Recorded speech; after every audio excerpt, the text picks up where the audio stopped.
Welcome to the John and Heidi Show podcast. John and Heidi. Here's John and Heidi. Today is a special day, Heidi. Do you know what today is? What is today, John? Oh, I thought you'd never ask. It's Friday, the 19th day of June.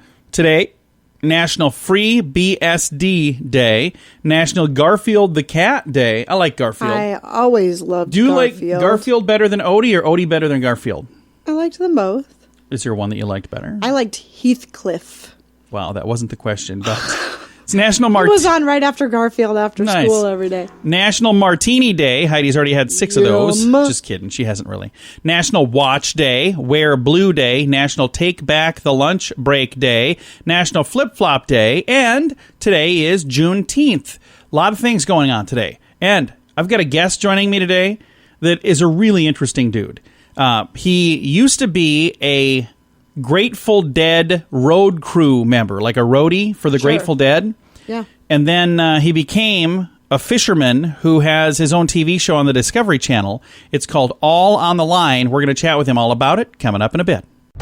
Many people have dabbled in the stock market for their very first time ever this year. If you're new to the market, but you don't want to learn things the hard way and the expensive way, I encourage you to subscribe to this free newsletter. You can get the inside track with Wall Street's brightest minds delivered directly to your inbox every day at marketbeatminute.com. Subscribe for free. If you change your mind, just unsubscribe. Sign up for free right now at marketbeatminute.com. That's marketbeatminute.com. Now, surveys and studies and such brought to you by BetterCreditCards.com. Researchers have created 2 models that show what the human body will look like after 20 years of binging Netflix. Funny thing is, I clicked on the photo and it looked like me. Okay, maybe not. But, yeah, it's not great. We'll put it that way. I've got a link to the story and the photo and all the info in the show notes for today at johnandheidishow.com. Some credit cards have really high rates or big annual fees. Usually, people sign up for these when it's all they qualify for. If that sounds like you, it may be time to get a better credit card. Over time, your situation changes, and you may qualify for a better credit card. Your current card hopes you don't think about it, but our site shows you many options to see if there's a better credit card for you. Check it out for free at bettercreditcards.com. That's bettercreditcards.com. This is Your Brain on Drugs, brought to you by TimeForRehab.com. Colorado man facing drug charges after police say he told them he was attempting to create a healthy meth substance with, how do you say it, acai? A-C-A-I? Yeah, I don't know how to say it. With those berries inside a meth lab in his garage, although a search of the garage didn't turn up any methamphetamines. 49-year-old Craig William Rogers was arrested on suspicion of a controlled substance, possession of drug paraphernalia, and unlawful distribution, manufacturing, and dispensing of a controlled substance. Released on a $15,000 bond, which he had in cash. Imagine that. Longmont police say they received a tip, including photos of the meth lab. Rogers was seen leaving the home in a pickup truck, and it was stopped. He acknowledged that, yeah, I have a meth lab inside. That he had meth inside a pipe in the center console of the truck. Rogers also told officers he was making healthy meth, a healthy meth substance at his home. Yikes. And again, because it had these berries in it, booking does not indicate if he had an attorney who would speak on his behalf, but he should remain silent. Just Yikes. saying. That is what happens, though, when your brain is on drugs. Now, big screen, little screen, brought to you by ChannelSurferTV.com. This weekend is Father's Day. Yes, it is. Father's Day. That's Sunday. Apple TV will be shining a light on 6 different fathers around the world with a new documentary called Dads, marking the film feature directorial debut of Bryce Dallas Howard.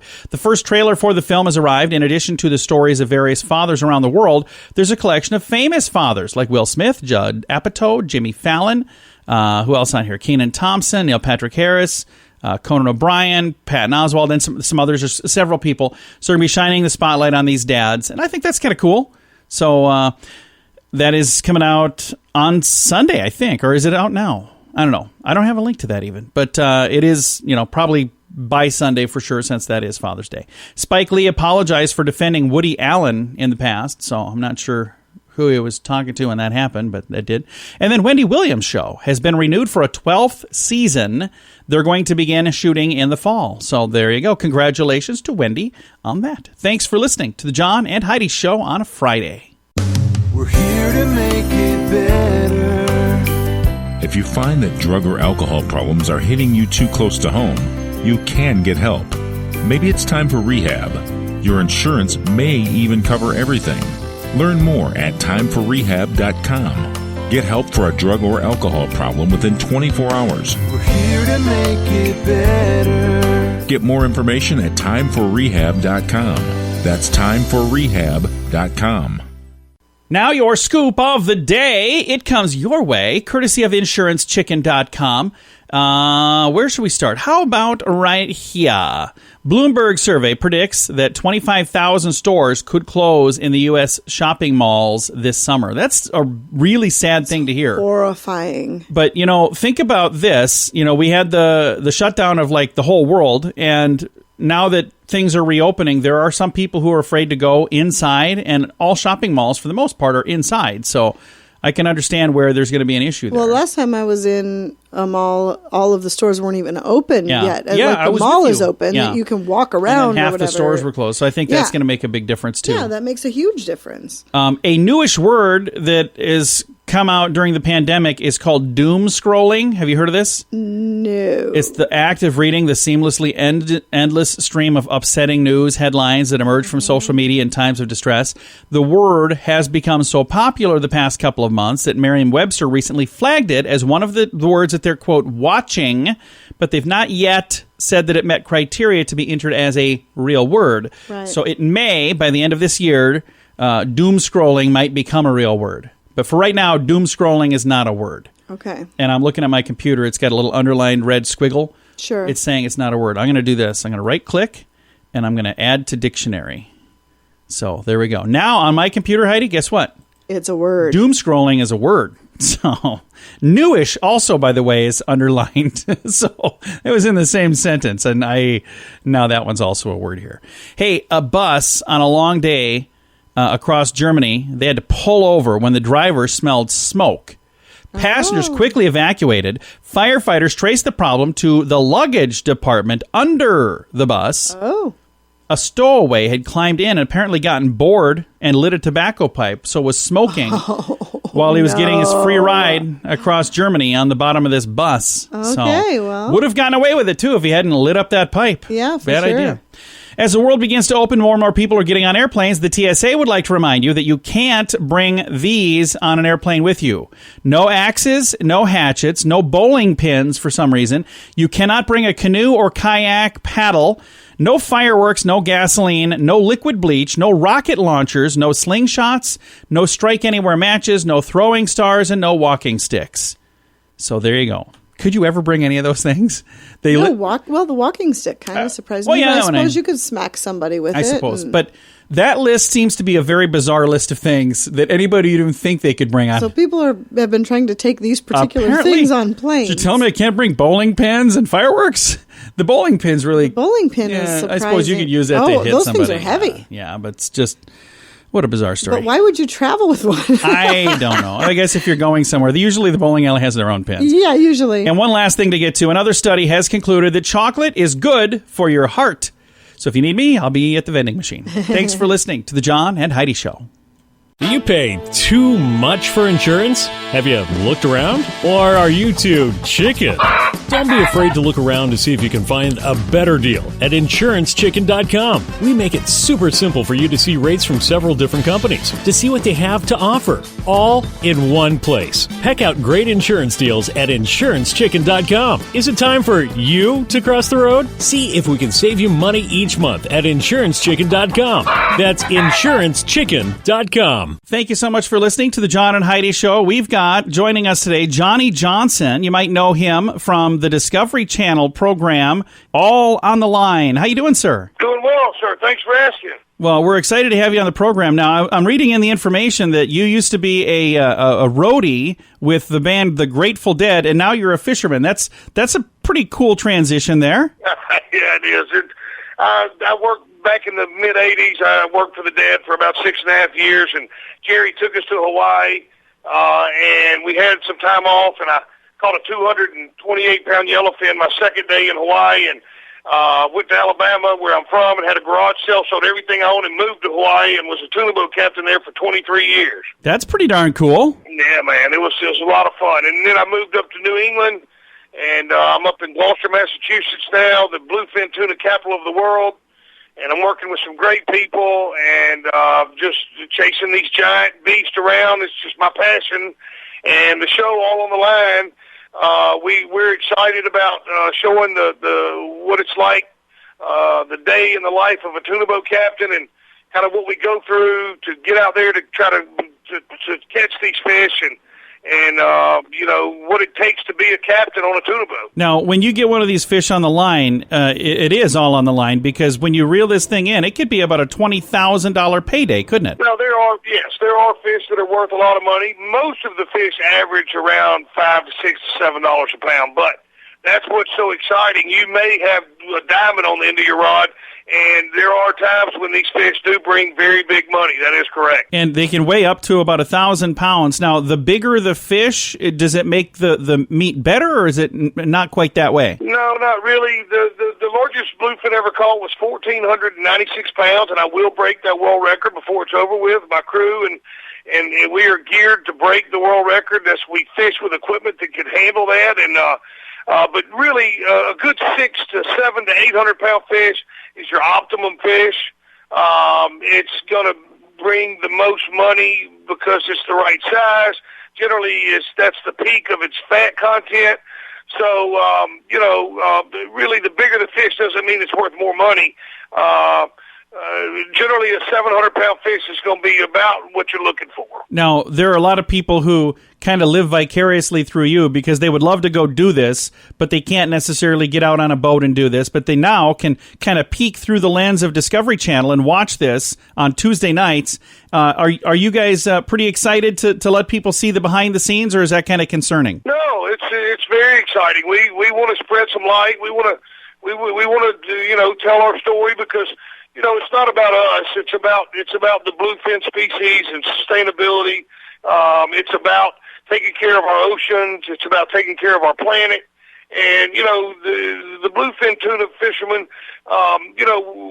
we live out there, and this is how we feed our families and take care of the people we love. And we're working hard for the healthiness of the industry, and to make sure that our kids can catch these fish as well. So when people tune in, one of the things we're hoping that the fans of the show are going to see, a day in the life of a tuna boat captain and a tuna fisherman, let people see that we're out there working for the greater good of our environment and for the bluefin species as a whole. We're not just out there trying to take fish and make money. That's not our goal. Who are some of the other people we're going to see when we watch All on the Line? You're going to see my deckhand, Josh Shane and Aldo Alverio, two fantastic world-class fishermen. You're only as good as your deckhands, and those guys are just beasts on the rod. They're professionals. They're very good. You're going to see Danny's father and his grandfather, which they're actually 4 generations of tuna fishermen, and little Danny's 18 years old this year, and he's going after his captain's license, and his father owns a construction company, so little Danny's kind of paired up with me, and we fish together now, and at 18 years old, he is just doing a fantastic job, and I'm trying to show little Danny that, look, this is not just about catching fish. This is about taking care of our environment. This is about taking care of the species. He's doing a great job. There's some really good people. And then also on their deck is Stan. He's a great guy. And then Eddie, he's also a deckhand on the boat. Those guys you'll love the show. If you tune in and watch it, I feel sure you'll watch it again. Well, Johnny, thanks for all you're doing, and thank you for your time today. Thank you, sir. It's been an honor and a pleasure, sir. Again, Johnny Johnson, and you can find him on Discovery Channel. It's a program called All on the Line. You'll find that on Tuesdays on the Discovery Channel. All the info in the show notes for today at johnandheidishow.com. Many people have dabbled in the stock market for their very first time ever this year. If you're new to the market, but you don't want to learn things the hard way and the expensive way, I encourage you to subscribe to this free newsletter. You can get the inside track with Wall Street's brightest minds delivered directly to your inbox every day at marketbeatminute.com. Subscribe for free. If you change your mind, just unsubscribe. Sign up for free right now at marketbeatminute.com. That's marketbeatminute.com. Fun fact for you, Heidi. What's that, John? U.S. almost went to war with Canada over a pig. 1859, the U.S. went to war with Canada almost because of a pig. Few years after the Oregon Treaty was signed to end a border dispute between the two, it says here, things got a little heated on San Juan Island where the citizens from both countries were located. And they explained that a pig belonging to the British accidentally wandered onto the land of an American farmer. And this is when they noticed the pig was eating some of his potatoes, and he was incensed. In a fit of rage, he shot and killed the pig. Despite the efforts to resolve the situation between the two men, things spread to the rest of the community, where the governor of British Columbia sent 3 warships to the area. Two sides continued to increase their military force over the following months until a British Navy admiral arrived and ended things by stating that he would, quote, not involve the two great nations in a war over a squabble about a pig, end quote. Yeah, well, so, I would hope 1859. That is crazy, but a couple of months worth of almost starting a war over a pig. I've got the whole story in the show notes for today at johnandheidishow.com. Some credit cards have really high rates or big annual fees. Usually, people sign up for these when it's all they qualify for. If that sounds like you, it may be time to get a better credit card. Over time, your situation changes, and you may qualify for a better credit card. Your current card hopes you don't think about it, but our site shows you many options to see if there's a better credit card for you. Check it out for free at bettercreditcards.com. That's bettercreditcards.com. Now, a news headline from somewhere in this world, Dateline, South India. A South India study found that frog snot could hold the cure for coronavirus. Frog snot. Yeah, I would have never even thought to look there. I would have never thought to look there. I guess I never even thought of the fact that animals have snot, too. They just don't have Kleenex to blow their nose. But so somebody somewhere said, you know what? I'm going to check in this particular yucky substance and see if it's got any curing properties for coronavirus. I don't know why they thought that, but they did. And it says it could be the answer. How cool is that? Who would have even thought of that? Bizarre. It is bizarre. That is why it's... Oh, I guess, yeah, it's not our weird news. That's coming up. It is a news headline from somewhere in this world. We're here to make it better. If you find that drug or alcohol problems are hitting you too close to home, you can get help. Maybe it's time for rehab. Your insurance may even cover everything. Learn more at timeforrehab.com. Get help for a drug or alcohol problem within 24 hours. We're here to make it better. Get more information at timeforrehab.com. That's timeforrehab.com. Now, some weird news brought to you by WeirdGiftOfTheDay.com.